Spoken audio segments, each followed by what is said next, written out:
Today topic is cell signaling. Why cell signaling is required?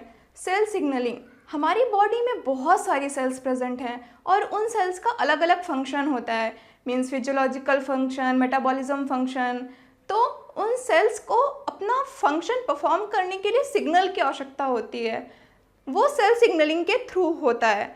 Like जैसे उनका function हो गया metabolism, then increase heart rate, decrease heart rate, physiological function, cell division, cell death, जितने भी function हो रहे हैं वो सारे सेल्स को परफॉर्म करना होता है। और सेल को परफॉर्म करने के लिए कब कौन सा फंक्शन परफॉर्म करना है उसके लिए सिग्नल की आवश्यकता होती है, तो उसे ही सेल सिग्नलिंग बोलते हैं। जैसे एक एग्जांपल,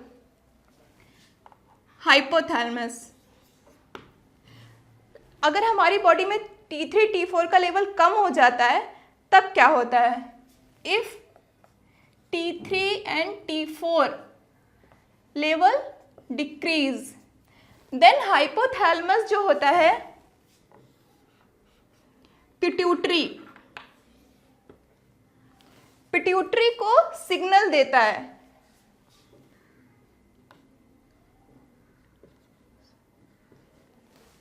हाइपोथैलेमस TRH रिलीज करता है, TRH जो होता है वो पिट्यूटरी पे जाता है, then pituitary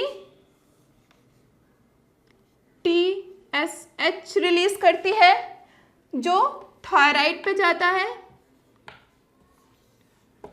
and TSH thyroid पे जाके इस थायराइड को सिग्नल देता है कि बॉडी में T3 T4 का लेवल कम है, तो ये T3 T4 के लेवल को इंक्रीज करता है। सो अगर T3 T4 लेवल कम है देन हाइपोथैलेमस सेंस करता है, देन हाइपोथैलेमस रिलीज करता है thyroid releasing hormone. Thyroid releasing hormone pituitary पे जाके बाइंड करता है एंड पिट्यूटरी को सिग्नल देता है, देन पिट्यूटरी रिलीज करता है thyroid stimulating hormone, then TSH जाके थायराइड पे बाइंड करता है, देन थायराइड जो है T3 T4 रिलीज करता है, देन बॉडी में T3 T4 का लेवल इंक्रीज हो जाता है। So like cell signalling, hypothalamus signal दे रहा है पिट्यूटरी को, पिट्यूटरी सिग्नल दे रहा है थायराइड, किसके थ्रू दे रहा है? तो उस लिगैंड, सिग्नल मॉलिक्यूल। तो सेल सिग्नलिंग के components, cell signaling components, first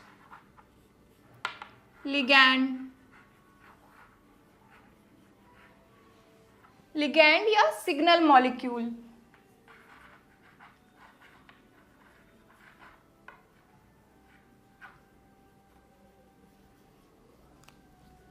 ligand जो होते हैं 2 टाइप्स के होते हैं,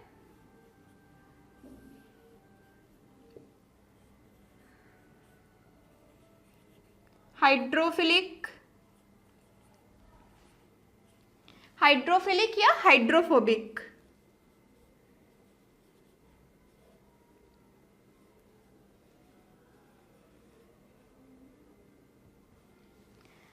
हाइड्रोफिलिक लिगैंड का जो नेचर होता है वो अमीनो एसिड या फिर प्रोटीन,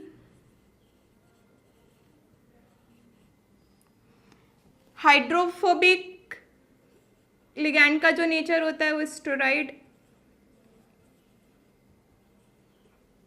हाइड्रोफिलिक लिगैंड के एग्जाम्पल हैं epinephrine, glucagon, and hydrophobic example steroid hormone,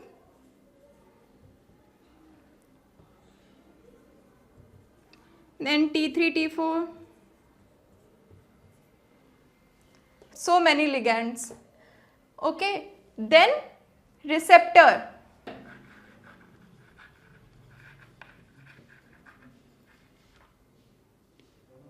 receptor 2 type के होते हैं, cell surface receptor, cell surface receptor और intra cellular receptor.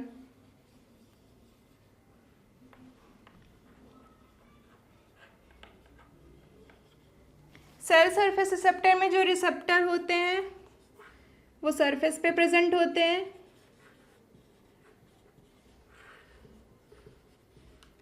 Intracellular receptor जो प्रेजेंट होते हैं वो न्यूक्लियस या फिर साइटोसॉल में प्रेजेंट होते हैं।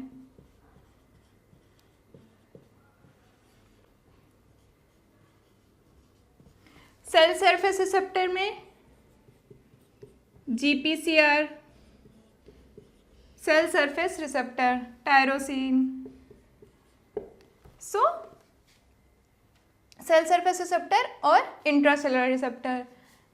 Then third first ligand, second receptor, third target cell, जहाँ पे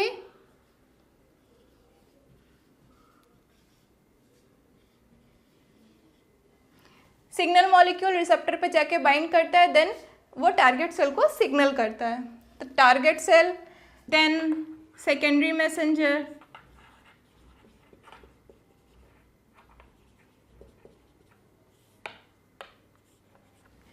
सेकेंडरी मैसेंजर होते हैं वो लो मॉलिकुलर वेट के होते हैं, वो इंट्रासेलुलर सिग्नलिंग में इन्वॉल्व होते हैं और ये इनडायरेक्ट इन्वॉल्व होते हैं, like CAMP, CGMP, calcium and so signaling component, first ligand signal molecule, then receptor, then signal molecule receptor पे जाके बाइंड करता है। अगर वो सेल सरफेस रिसेप्टर है तो सरफेस पे के रिसेप्टर पे जाके बाइंड करता है, अगर इंट्रासेलुलर तो न्यूक्लियस या साइटोसॉल पे रिसेप्टर पे जाके बाइंड करता है।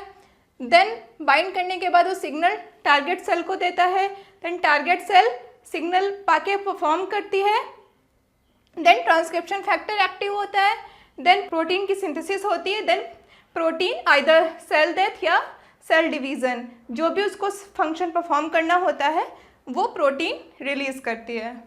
So this is cell signaling component.